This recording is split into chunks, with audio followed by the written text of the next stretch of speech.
Good morning. Morning. Um,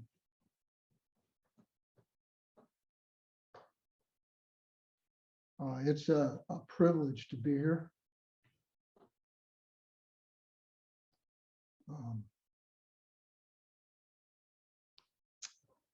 With people,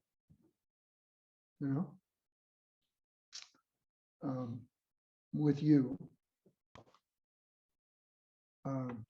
and with everyone that's out there that's watching. It's an honor to be asked to speak today. But before that, before I try to do this thing, I would like to just say a few things. First, I want to thank Roshi and Shinko and Nyose and Kashin and all the residents that hold this place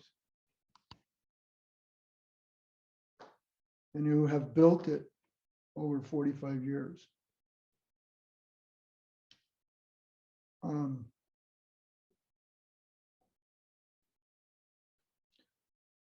Also, I've been very fortunate in my life to practice.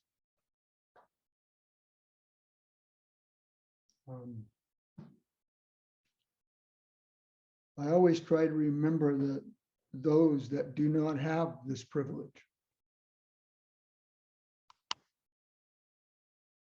I'm not just trying to find clean water.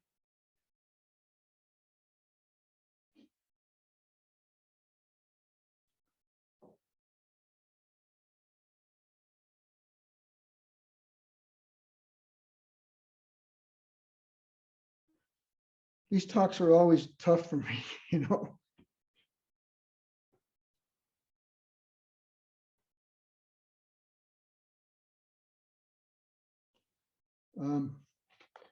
because it requires that I ask a lot of questions of myself. And also, I always go through a process of questioning what could I possibly say anyway? What do I bring? I don't bring anything to the table, I don't think.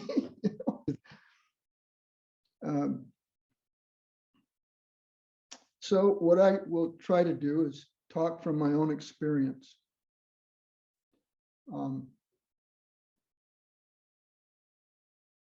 Just quickly, let me say that one of the things that I appreciated about this place when I first came here is no one tried to tell me what the truth was.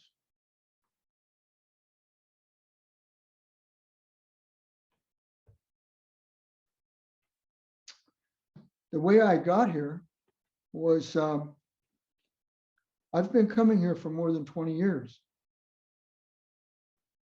And the way I got here was I was in New Mexico at Fudo Zen Center. And I think it was 1998 or 1999. And I was searching and I was participating in an alone time wilderness fasting retreat in the Chama Canyon.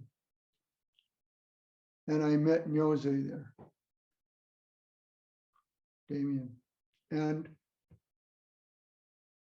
during the roundtable process we went through after being alone in the wilderness, I mentioned Gary Snyder.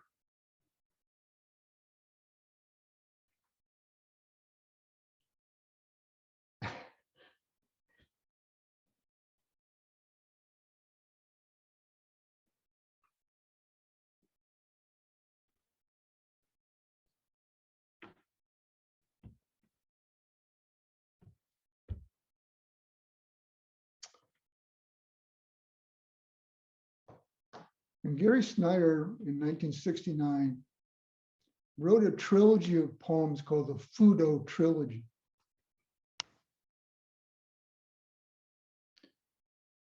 And the first poem is entitled spells against demons. The second one is the Smokey the Bear Sutra. And the third one is the California Water Plan. And for those of you who have not ever seen this, it's a long poem, so I'm not going to try to read it out. But it's a poem in which he uses, he has the great Sun Buddha reappear in the modern era in the West as Smokey the Bear with his Vajra shovel.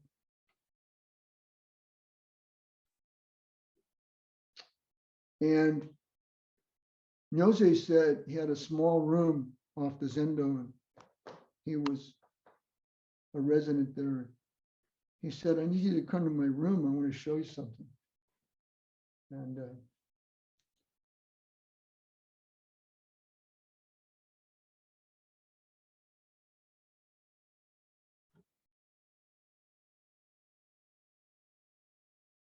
he had the poem.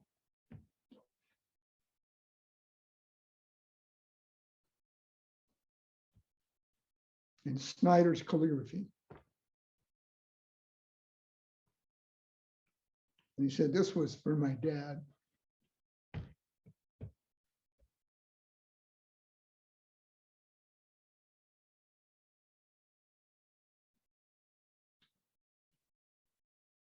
He said, you need to meet my dad.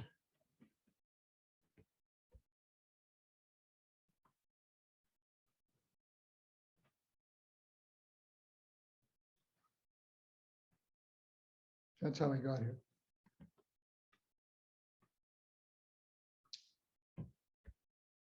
Over the last 2 years, I've become very aware of the challenges that people have. They face the pandemic, now this variant, and so forth.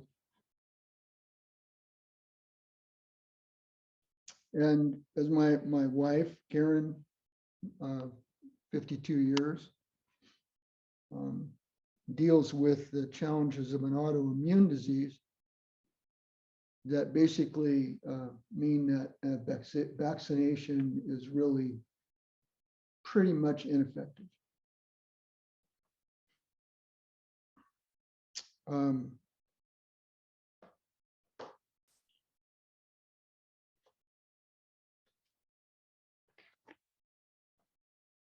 More recently, my mind has been on fire.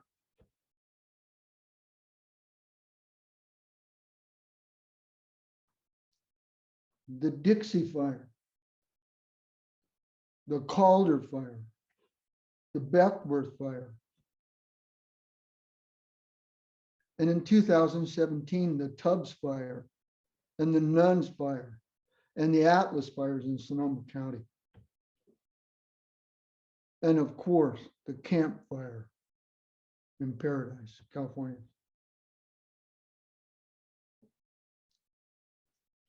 Watching my home away from home be threatened this year, and my neighbors lose their homes, not to mention, the loss of human life, the massive loss of wild forest land and wildlife, geological wonders, cultural sites, and the destruction of the old ways of life is heartbreaking.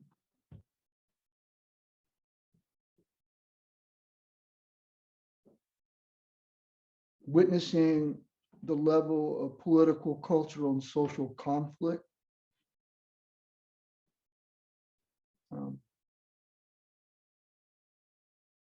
There's a sense that I'm helpless in the face of all this suffering. Helpless.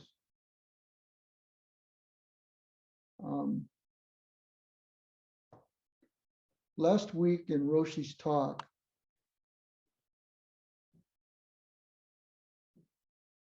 he referred to the term emotional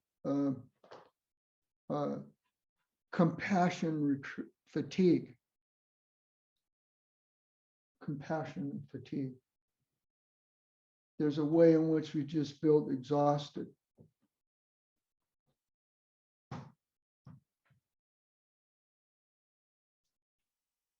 How you feel when you're caring for a loved one who has a terminal illness.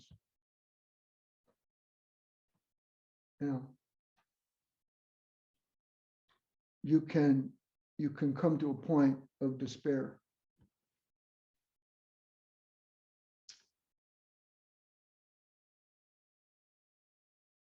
And then coupled with this is the fact that I'm getting old, I'm seeing it takes it took me a lot to release my ego to sit in this chair today. I could not believe it, how hard it was.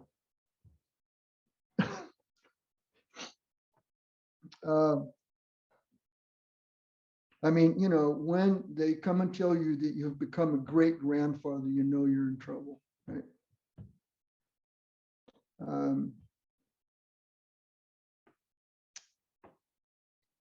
All of this has brought me face to face with a question that I have ignored for more than 20 years coming here.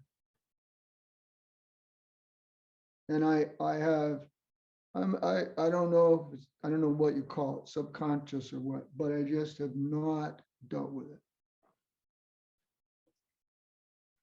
And that is, what is faith?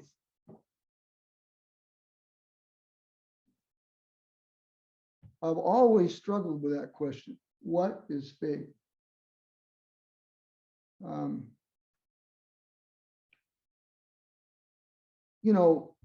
We express in this practice taking refuge in the Buddha, the Dharma, in the Sangha.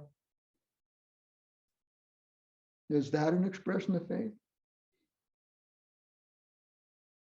And if it is, what does that mean?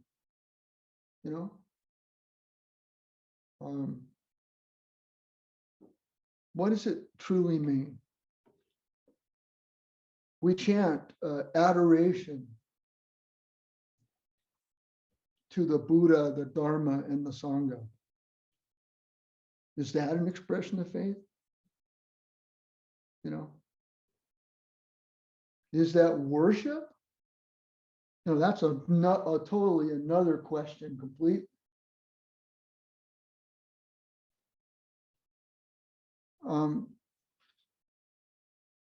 You hear it said, have faith in the practice, have faith in the Buddha, have faith in the Sangha. My parents were the children of dust bowlers. They came from Oklahoma, Arkansas, and Texas. And they were fundamentalist Christians. And I grew up in that environment. And I think since we are talking about fire also, I think I should say that I grew up on the eastern side on the east side of the northeastern Sierra, not very far from what some call the Klamath Knot, which is where the Sierra range begins to transition into the Cascades. And grew up about 40 miles from the volcano, Mount Lassen. And I was born 36 years after the day it erupted in 2014. We all live, of course, in the Enzo. That is the ring of fire that goes all the way around the Pacific Plate.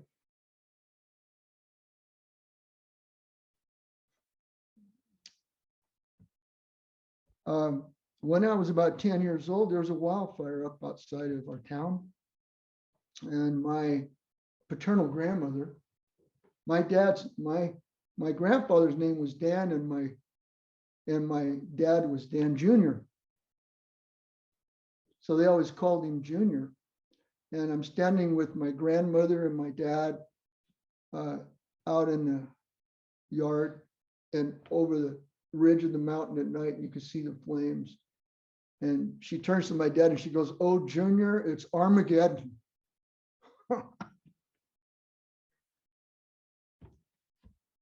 You know, but if you were in Greenville, California a month ago, it was Armageddon.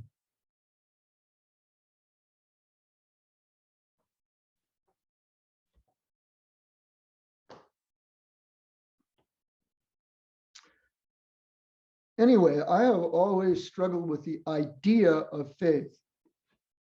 Perhaps because in my religious upbringing, in a community and an environment, it was a community and environment in which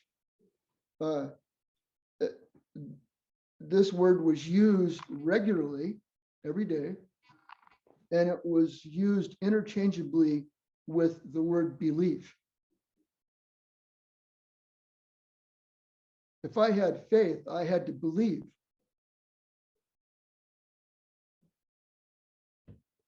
So in other words, faith was not, it wasn't different from belief. It was the same thing.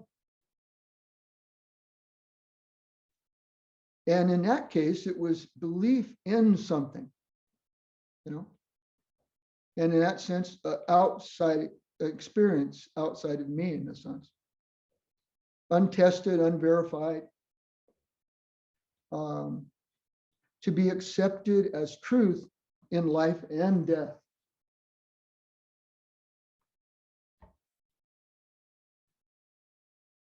So this view, if you will, or idea of faith required something external to me.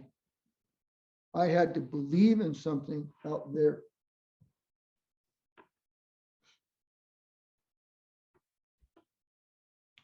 Sharon Salzberg, in her book called Faith, Trusting Your Own Deepest Experience, distinguishes faith from belief.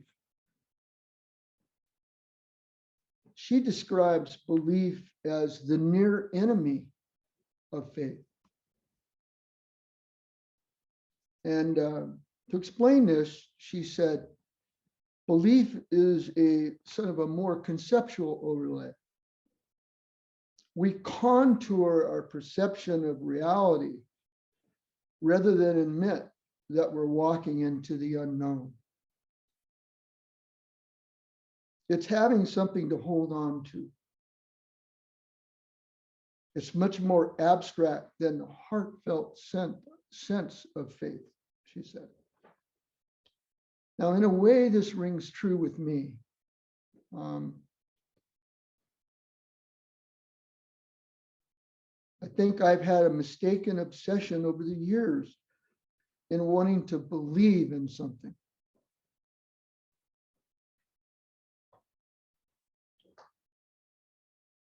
It's a little bit like what some philosophical skeptics would call belief-dependent realism. The idea that we form beliefs of what we think is true and then build the justification or evidence for it in our minds. Kwong-roshi, in his book, In Returning to Silence, wrote this about faith. Faith is not something we can conceptualize. It is not an object of worship we can objectify, but it is in us and it comes up from the bottom of our lives. And I love this. Faith is nothing but activity.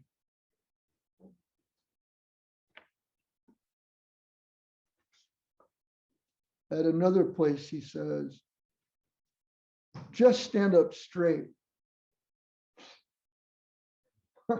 Just stand up straight with stability. And then simultaneously, your effort turns into practice.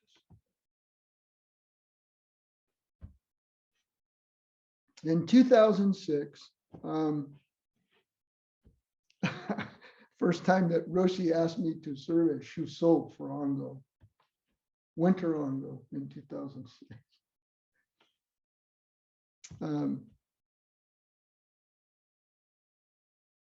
And when I realized there was no way to get out of it, I wasn't going to get out of it. I was pretty terrified about it. And I struggled a long time trying to find the theme that I needed to select. And finally, in a purely naive way, I selected a line from Dogen Shobogenzo from the Tanahashi translation, which is actually of the of Gyoji from the Shobogenzo, and it was, your continuous practice creates the circle of the way.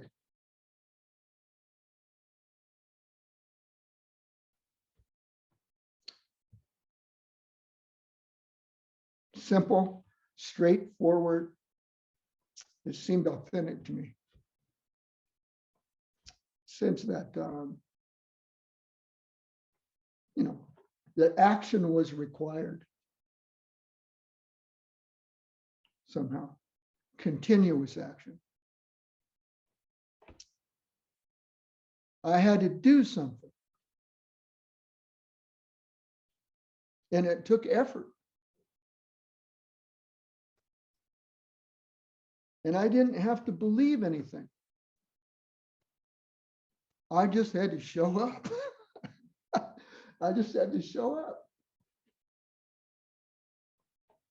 And I guess I've been showing up for more than 20 years.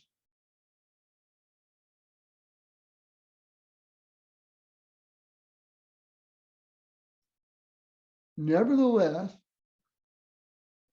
I continue to struggle with the religiousness of it all.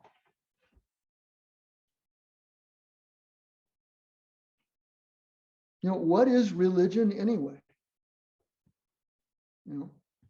There are probably 100 definitions or more, and all that are slightly the same and slightly different. The best I could find was a very short line by Joseph Campbell. And he said, the word religion means religio, or linking back. Well, linking back to what?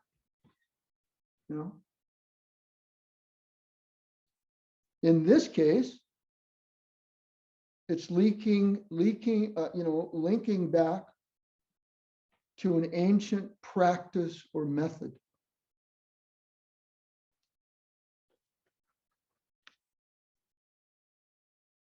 I struggled, for a long time with the ritual. And Soto Zen has a lot of ritual.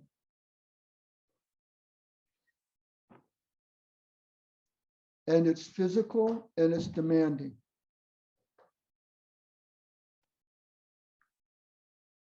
But I think that's one of the things that attracted me to the practice.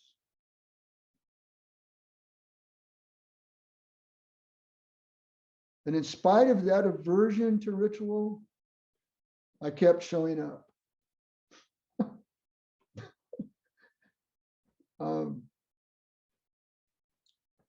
And when you look for the definition of faith, oftentimes they use the word trust as another word to describe it.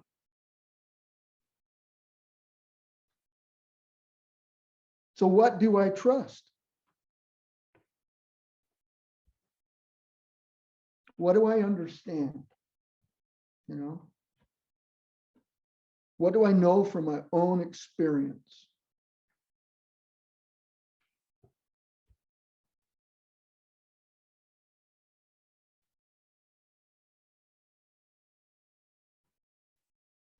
Am I to have faith in something without understanding, without knowing? Am I to trust without understanding, without knowing?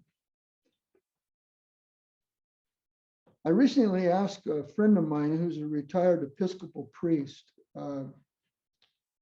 how he envisioned faith. And his response was interesting. It was interesting. It was very similar to what Kwong-roshi said. He said, to me, he said, faith is a verb. It's not a thing. It's a verb. It's an action.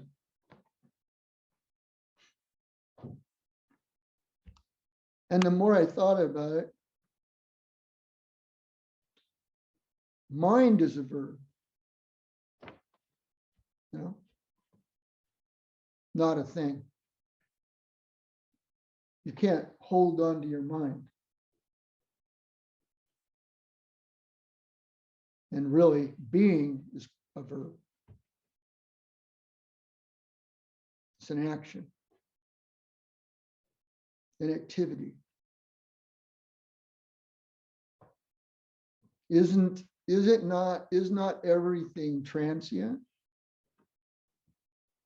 Ever changing? Is not life itself a verb? You know? In other words, for my friend, faith is also not about belief. You know?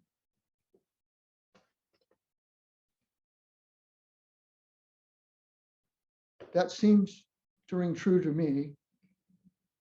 And the idea that faith is the lived experience.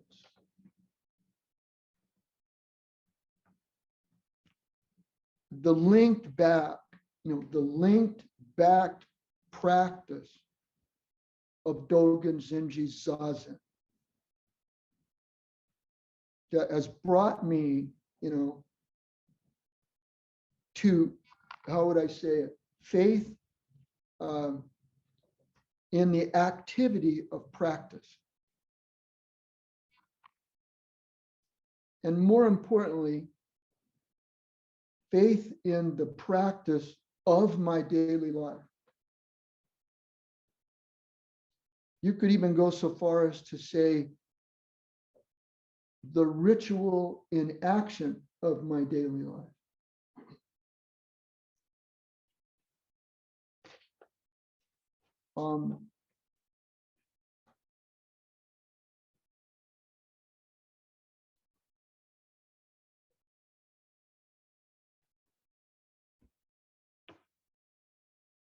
When I first came here, I was a great skeptic of anything that had any smell of being religious, and I was especially suspect of this concept of faith. And in 2002, when Roshi invited me to take Jukai, I questioned it. And in 2014, when he invited me to take ordination as a lay priest, I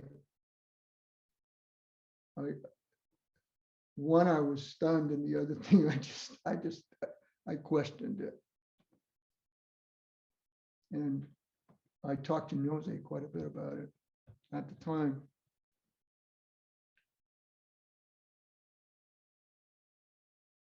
So in preparation for this talk, and I'm getting old, so I just don't remember things as well. And, in preparation for the talk, I started thinking, I don't remember Roshi ever talking about faith. I didn't remember him ever talking about faith. So I went back and I looked at his book. I looked at No Beginning, No End. And there it was in his talk entitled, Your Teacher is Found in Your Practice.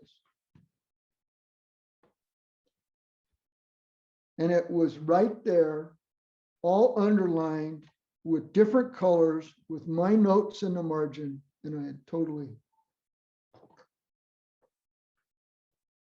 This is what he wrote. He said, faith is not an idea.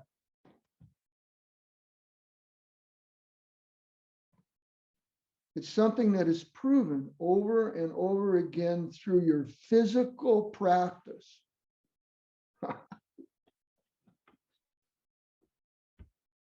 Until it seeps into your body.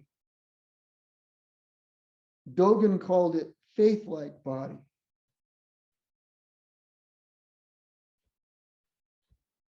And he went on and talked about what he called the 3 parts of faith: faith in teacher, faith in yourself, faith in method.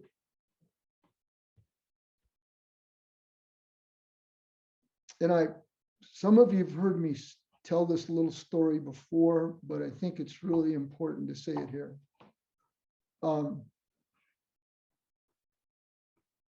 In this regard, with regard to faith in your teacher, faith in the method, faith in yourself. I had been coming here for 6 months, maybe a little longer. And I was very curious about this thing people wore around their neck. The Roxy, what is that? So I had Dokusan with Roshi. I asked Roshi, Roshi, what is that? What is that? And he looked at me and he said, "This is not about being a Buddhist. This is about freedom." And then he rang the bell. Goodbye. And I never will forget it.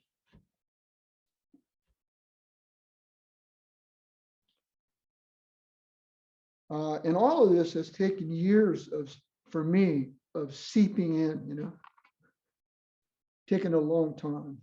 And it's still a process. Again, in returning to silence, it's really interesting. He has a whole kind of chapter in which he calls the 10 steps of faith. And when I first started to look at that again, I went, oh, no, I can't. Now there's all these steps and there's all, what? But it's very interesting. I was struck that he does not talk about faith in something in these steps, not faith in these steps. He says, step 1 is aspiration. Step 2 is mindfulness. Step 3 is endeavor, and so forth. And to some people, this may seem like a needless distinction. But for me,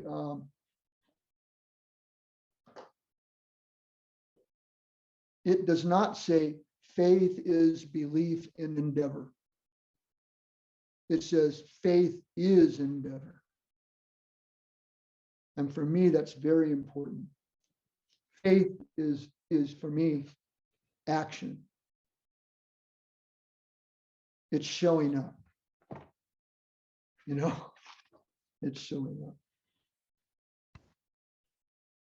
Now, the truth is that no matter how much I want it to be otherwise, I am not in control of the rolling out of my experiences every day.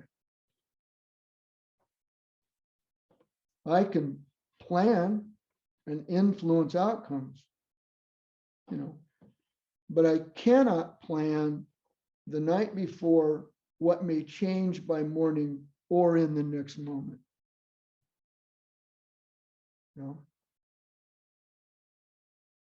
Because life is transient, there really is no solid center.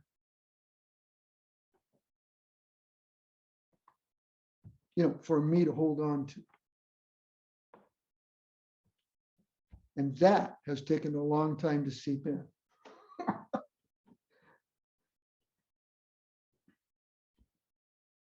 Because wait a minute, wait a minute. You mean I don't have anything to hold on to? Just wait a minute. Really? Yeah.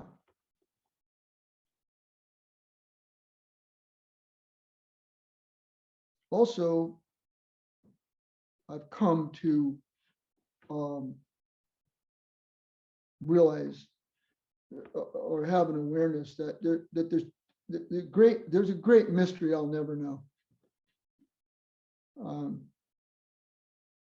And also that suffering brings forth love and compassion.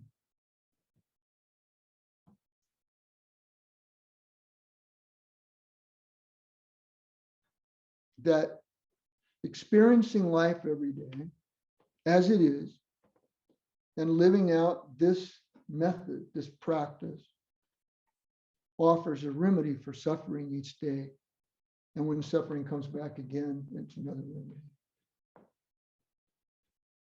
It's as simple as that for me. You know, really, after all, there truly is nowhere for me to go. You know, it's like Roshi told a story, but Suzuki Roshi's story about you're on a boat in the river and it's sinking. It's going to sink.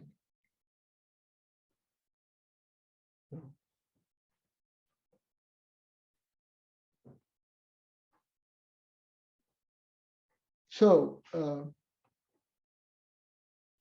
we're getting close to the end of this.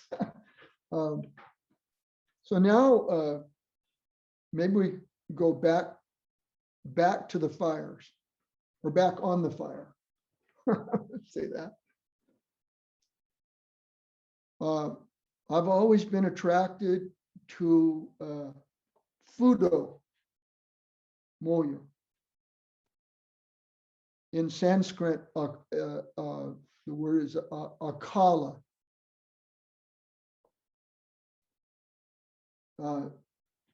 Fudo appears in flame.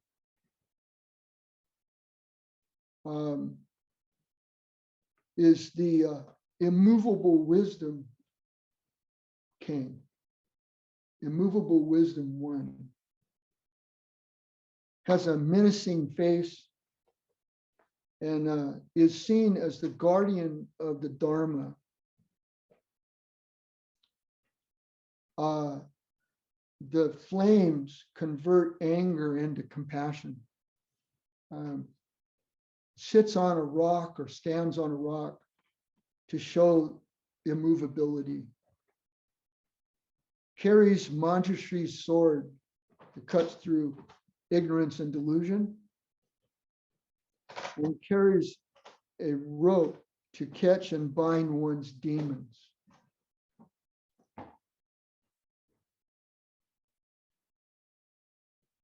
And the active one is active.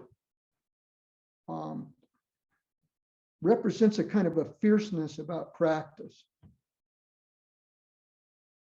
And a fierceness about that continuous practice, you know. And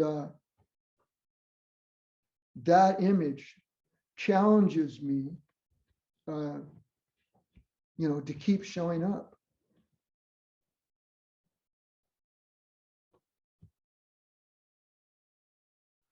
And how do you say it? You know, keep showing up for Zazen in my life. Where, you know, in Zazen, I can be in the presence of the present moment. Does that make any sense? I don't think I can even explain the present moment. It's not explainable. But I can trust my experience.